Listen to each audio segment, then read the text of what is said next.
For many Americans who for years have been aware of USAID's involvement in international corruption and regime change, implicated along with other U.S. agencies such as the National Endowment for Democracy, which last year brought onto its board global blackguard Victoria Nuland, the recent explosion of information about the JFK-creation and its wider ties to propaganda campaigns and falsely labeled news media come as additional confirmation of its existential insult to truth and our freedom.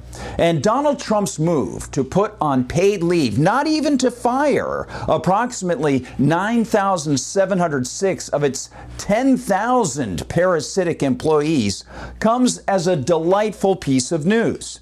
But to others, who, like the USAID leeches, derive their paychecks off our backs, just the meager idea of USAID being actively staffed by 294, well, that's somehow an affront. It's inhuman, unkind, and yes, somehow against the rule of law. This essentially is what a U.S. District Court judge has just claimed, as he commanded a block on Trump's move to sort of cut away lots of the USAID hive.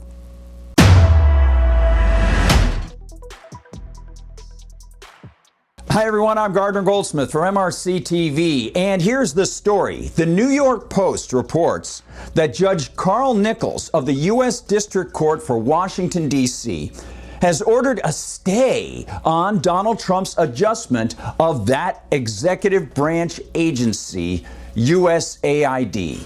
A stay that will last until February 15th. Quote, Nichols ordered the Trump administration to reinstate all USAID employees placed on administrative leave, barred any additional agency employees from being placed on leave, and ordered that no USAID employees in overseas posts be asked to return to the U.S. on an expedited timeline.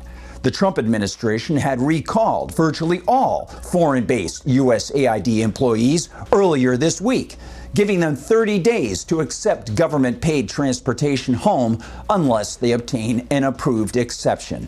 End quote. Well, perhaps Judge Nichols and other boosters of the bureaucracy, perhaps they worry that if those USAID heroes came back to the U.S., they might have a harder time continuing to fund nearly 10% of the BBC budget or nearly 90% of the Ukrainian media. And how can the land of the free not force its taxpayers to fund noble endeavors such as those, even as the U.S. deep state accuses people like you and me of spreading Russian propaganda? Well, luckily, Judge Nichols took our tax money to erect this stay to Trump's order. So the spirit of America, yeah, of course, it's saved.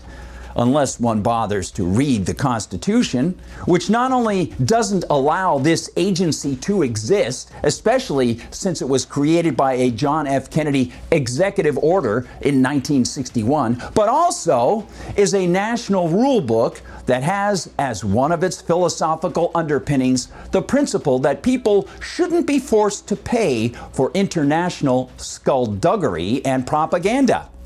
Adds the Post, quote, Nichols also ruled that all USAID employees shall be given complete access to email, payment, and security notification systems.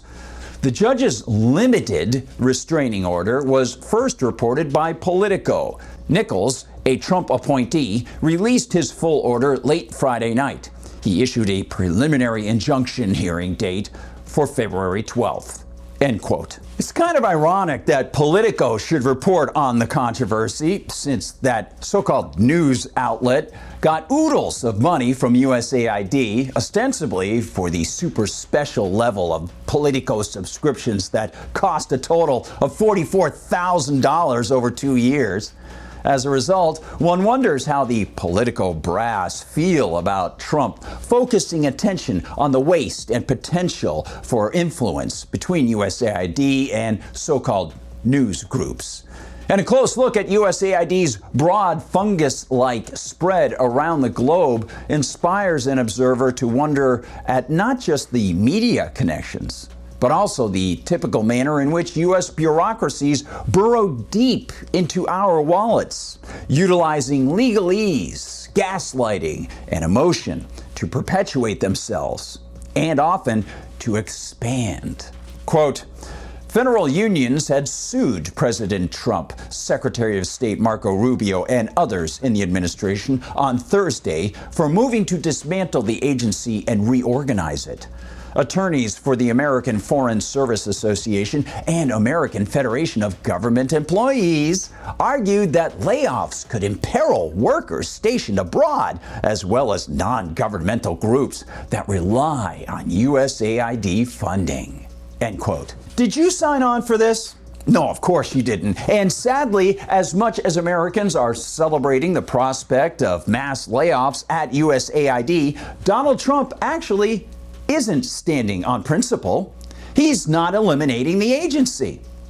Quote, White House officials had reportedly moved to gut the agency's more than 10,000 person workforce down to just 600 staff members focused on critical humanitarian or public health initiatives.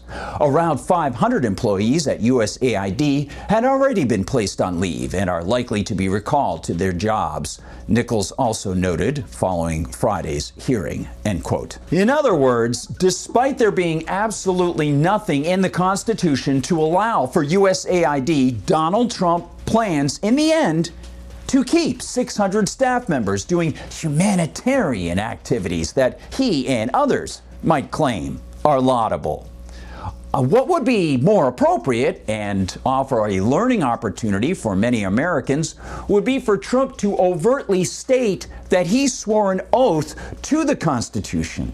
And as a result, not only does he have a sworn duty to shut down USAID and all other blatantly unconstitutional agencies, he also has a sworn duty to disregard the judge's stay.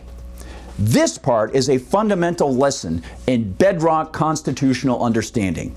Because every governmental employee swears an oath to the U.S. Constitution, they, by extension, have sworn not to engage in unconstitutional activity.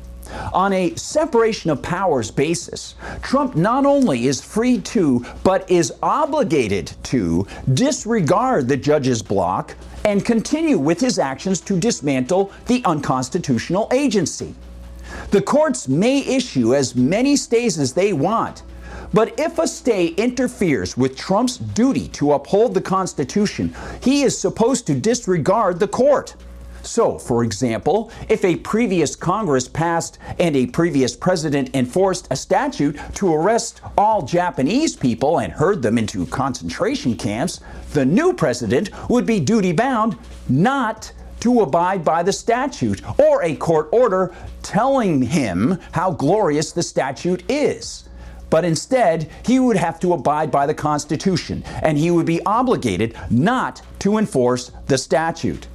Judges can't write laws, and they can't enforce their own court orders. The executive branch enforces the statutes and only is supposed to enforce constitutional statutes.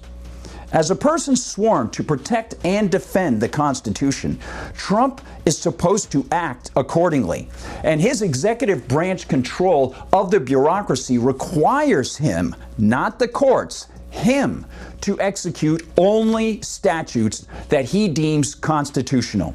If the Congress doesn't like it, they have it in their power to try to impeach him.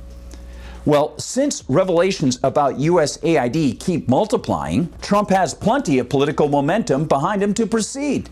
But he also has the Constitution on his side, and that's what counts here.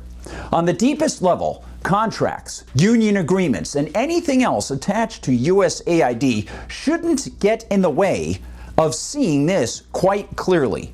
This shouldn't be a situation of missing the forest for the trees. USAID and all other unconstitutional agencies must go, and Mr. Trump swore an oath to adhere to such principles. These are things that we can hold on to, as the battle ratchets up and desperate USAID parasites try everything they can to fight the reality that their agency isn't warranted by the original vision of the founders.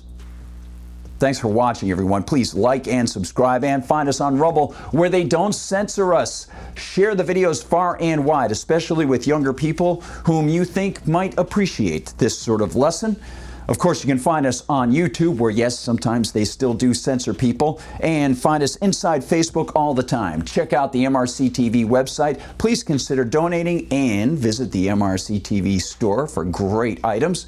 And, of course, find us on TikTok, on Instagram, on X. And if you want to find me on Gab, I'm at Gardner Goldsmith on Gab, and I'm at Gard Goldsmith on X. Thanks for watching, everyone. Please share the videos. For MRC TV, I'm Gardner Goldsmith.